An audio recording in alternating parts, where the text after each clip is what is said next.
Bonnie and Clyde, I can't believe that it has been 2.5 years since you guys have been on the show. Welcome back to America's Dance 30. Thank you so much for having us. I'm having a bit of deja vu, but that's okay.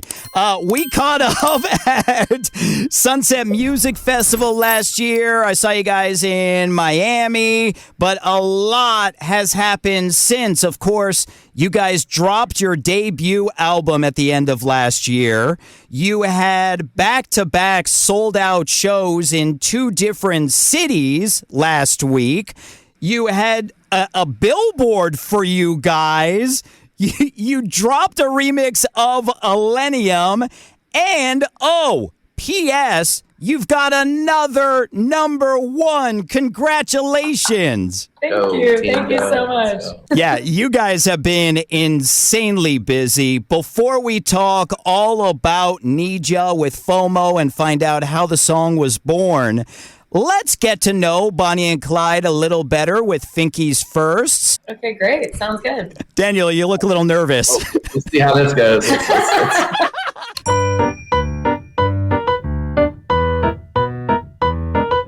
So I always love finding out origin stories. Now, Paige, when you were growing up, did you want to be a singer first, or was there something else? No, I actually, from the age of 8, I started journaling. My parents were going through a divorce, and I channeled all of my emotions into journaling, which then eventually turned into songs. And I'd start writing songs in my bedroom, and I always knew I was going to be a singer-songwriter somehow because it was just my passion, but I never knew I was going to then turn into a producer as well, and and then a DJ. So that kind of happened with Daniel and us collaborating, and I did know that I wanted to be a singer and performer. And I actually, before we were Bonnie and Clyde, I was a part of a voice competition, The Voice, but I didn't make it to Hollywood, and it was after that was when I kind of was okay, I need to figure this out some other way. This was option B after The Voice. I mean, Daniel, there's nothing wrong with being option B in life sometimes. But yeah, it was for The Voice. We're from Washington, D.C. area, so I auditioned there, and then I went to Nashville for the final auditions before you go to Hollywood. And it was there that they sent me home. And I was like, well, gotta figure it out. Their loss. Daniel, what about you? What did you want to first be growing up? When I was growing up, I wanted to own a car dealership. So my last name's Littman. So I wanted to own Littman Lamborghini. I thought that was really cool. And when the internet happened, I just saw the whole game get kind of shifted. And at the same time, somebody showed me dance music. And that's it from there. You got to tell about your first decks. What, my first? I mean, when I was 16, I got a pair of decks from my uncle for my birthday. Chat roulette. 16, same year, started running out nightclubs, throwing team parties, and started DJing. And then around 20, somebody showed me dance music, started producing, and had a perspective shift and transferred to University of Miami to really pursue dance music seriously. When we went to high school together, and in high school, DJing wasn't how it is now. It was more of DJs would, DJ more a hip hop style. Kids would come to dance with each other. And I would just remember bringing all my girls to these clubs that he would rent out, and he was DJing. And it was wild because it was well before we were Bonnie and Clyde, and we had no idea that this would be a thing. So yeah, that's insane that you started doing nightclubs that early. I mean, I remember the teen clubs back in the day. They were popping back in the day. They definitely were. But all that aside, I totally would have bought a Lamborghini from you. I'm just letting you know, all right? Now, for anybody from our AD30 fam that didn't see the video you guys posted of where the name Bonnie and Clyde came from, can you share where it came from and what some of the first names that you guys might have gone with? So we knew we wanted a guy-girl duo name that was in some way iconic already, that we kind of wanted to switch up. So we had ideas from Hansel and Gretel to Romeo and Juliet. Brangelina. At the time when we were first starting off, we were making more trap-leaning music. And with that, we were kind of intrigued by the fact that Bonnie and Clyde had this edge to them. Not obviously We like their murders, but Right. they did have this edge, and we were, into that at the time. And we thought that, we could be. It was cool. We also liked that, like Bonnie is its own person in the name, and Clyde is his own person in the name, but together it's like a collaboration. So we put the X, and yeah, it was cool because there's a lot of duos that have like this one name, and people don't necessarily have the two individuals in the name. And we thought that was cool. Yeah, we're like, what do we think would work? Yeah, and then we kind of just started running with it, and people started liking it. And I personally, at the very beginning, wasn't sold on it.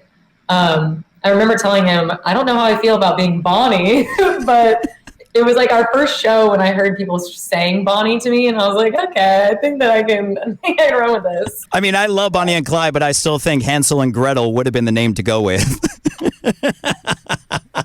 Now, yeah. Now, do you remember the first Bonnie and Clyde show that you guys did? Yes. Yes. It was Grand Central closing for Bro Safari, and she didn't really know how to DJ I didn't know how yet. to DJ yet. And I remember this promoter, after we came off the show, he was like, y'all got work. Yeah. Train wrecking.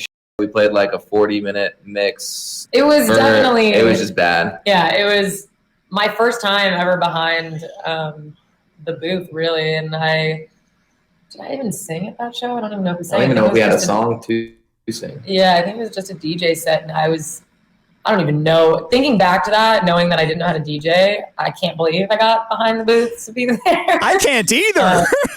The Grand Central was a sick venue. Sadly, got rid of that. I don't know if you remember. Yeah, in Miami. I do remember, though, that was our first official Bonnie and Clyde build show, but I would say our first real show was when we played Life in Color in Miami. Well, it was our first festival, I guess, but that was really cool because it was the first time I think we had the energy of a festival with our set, and that kind of like was the beginning of what just created the energy with our sets moving forward. You're like, wow, like we both had this energy on stage together that was just cool, and it just kind of naturally worked really well. So yeah, that was a really big show in my mind that kind of sparked everything. And Life in Color is such an amazingly fun vibe. That's such a great festival to be at, especially to play at.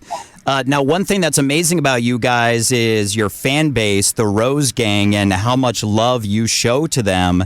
Do you remember the first time you realized that you were making it, that you were becoming popular? It's probably when these kids started getting tattoos. Oh, yeah. That was definitely the tattoo thing. I think our song Bass Jam, which was the first song we ever had like chart, or really it's our first song we got real like recognition for on different platforms. And well, even Rise Above kind of was more than, Yeah. but it was the Rise Above was our first song that kind of blew up on SoundCloud, and then Bass Jam started kind of doing well on the radio. And it was then that I realized, wow, this is really something that People are connecting to. Yeah, people are connecting to, and that we can make a career out of. And I think a lot of people when they're starting off get a little confused about whether or not they're going to be able to do it forever. And I think those are the kind of things that like really motivate you to keep doing it. And yeah, and the support. But we're going to be doing it forever. Let's hope. I'm knocking on wood right now. We see it. It's all in front of us. We're just walking the path. Yeah. And Bass Jam is still such a vibe, such a great song. Speaking of the Rose Gang really quick, where did that come from? How was that born? I think it was went to a show and someone gave us a rose and we were like, oh, we like that. And then we started asking the promoters to give us a dozen roses to start giving out to people. And then when we started giving them out to people, they started like freaking out. And we were like, oh, this makes sense. Bonnie and Clyde, love story, Rose, love crew, makes sense. We also, it was actually, they didn't just give us a rose. A girl gave us a bouquet of roses.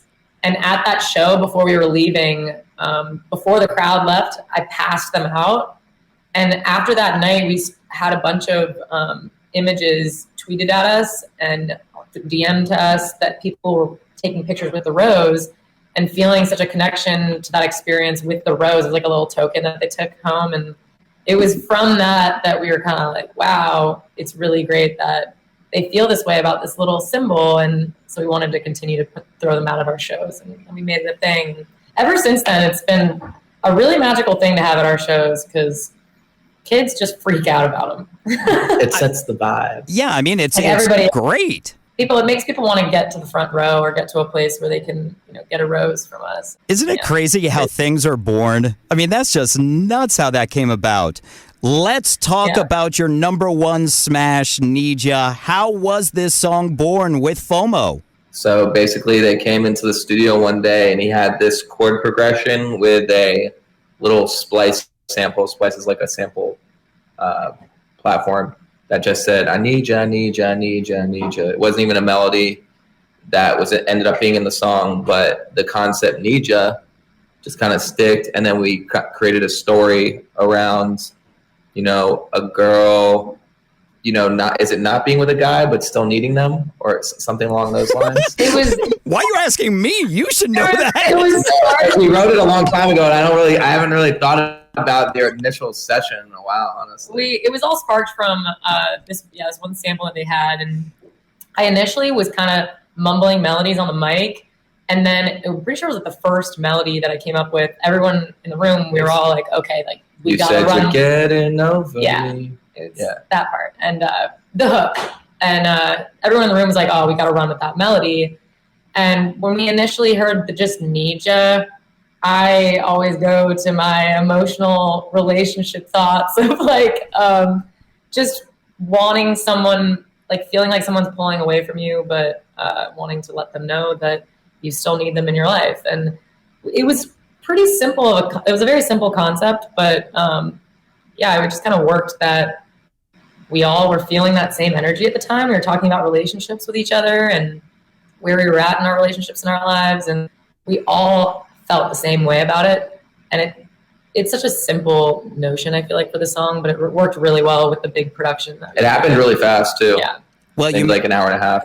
You mentioned that you guys wrote it a long time ago. How long ago did you write it? A year and no, not 2 years. A year and a half. Wow. Oh yeah. It was it was maybe like a year. No, a year. Yeah, about a year. Yeah. And then you said that it came together in an hour and a half. Was that the entire process, or was there more after? I was like, when you make a song, it's really like, what is the song? And it's usually like the songwriting and like a general idea on maybe the drop. We did have some drop ideas down, but there was some FOMO took it, we took it, and we all kind of came up with ideas that finished it out. And I think we had it was 3 sessions where we were finishing it with them. But we knew the song was a good song after session 1, so that's what kind of motivates you to do it. So that initial hour and a half was like, this is the song. Yeah. And then maybe there's another 8 hours of working on it when it came to little sprinkles and ideas and stuff. But the foundation of the song was done in an hour and a half. And it was cool because our first time actually hanging out with FOMO was our first session with them. Oh, wow. And I had no idea going into it. I didn't know anything about them. We had a mutual friend, and I had no clue I was going to connect with them so well, but they're both individually very cool people and also both very talented at producing. And it worked so seamlessly that we all even knew, after the first session, we were like, this is going to be a really good song for all of us. And I kind of love sessions like that where you just don't know them initially, and then the song kind of made you guys come together more, and now we're really great friends, and we've experienced all kinds of stuff together because of this song. So that's so awesome. Well, something that I love to find out about songs is how many different versions there are from when you start working on it, tweaking it, to when you finally put it out. Do you know how many V's there were of Need Ya? Not many. This one, really? A lot of our songs actually, even our song Love Is Killing Me, a lot of our songs that do really well happen really fast. Even Another You was hour and a half. The initial idea that was the idea that came out was the first idea, and then we tried to go V10, V15, and I just liked V2 the best, so we put out V2. And that tends to happen where we'll try a bunch of different ideas, but usually come back to one of the first ideas or the first, because it was just the initial thought process that the natural flow of creativity. Now, as artists, is it frustrating that usually the simplest stuff ends up being the biggest and the stuff that you put so much work into isn't? I think that initially when we were making music, that was like, yeah, frustrating because we didn't have that perspective as, less is more. And now I'm always like, less is more. Yeah. Let's keep it simple. Oh, we're doing too much here. Let's do less. Let's do less. It actually went into making Nija the thought of doing less just because, in the past, our songs that we, I would say like kept the theme more broad. So a lot more people could relate, worked the best. So we were all kind of like, we don't want to write something that's too in depth or too about something so specific. That's why I think Nija connects with so many different people because, it's a pretty broad way of saying that you just need somebody and you don't want to end a relationship. And I think we've all experienced that in one way or another. So.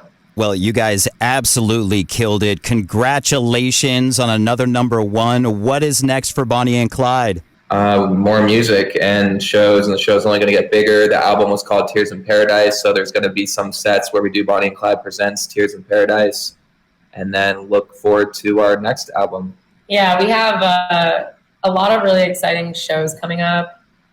This next song we're going to release, we're really pumped about. We actually think that it's going to be our next #1. Yeah. Watch out for that. I think so. Yeah, but aside from that, our album was like kind of an emotional release for both of us. We wrote some of it during COVID and a little after COVID, and it was definitely a more emotional side. And now we're kind of really getting into like the party music and still keeping like a part of Bonnie and Clyde is, just who we are as humans and like the everyday going through the ups and downs. So we'll be a little emotional, and I'm a vocalist. So I think we write sometimes emotionally, but we're definitely writing a lot more party music right now. So yeah, I got a bunch of festivals this year. So see us on those. And I'm going to mark you guys down for probably 3 to 6 months. You'll be back on the show for your next #1. Sound good? Yeah, I would say if it comes out January, February, was it March, April, May, June, July, probably in September. October. All right. Looks like I'm open in September, so we're good.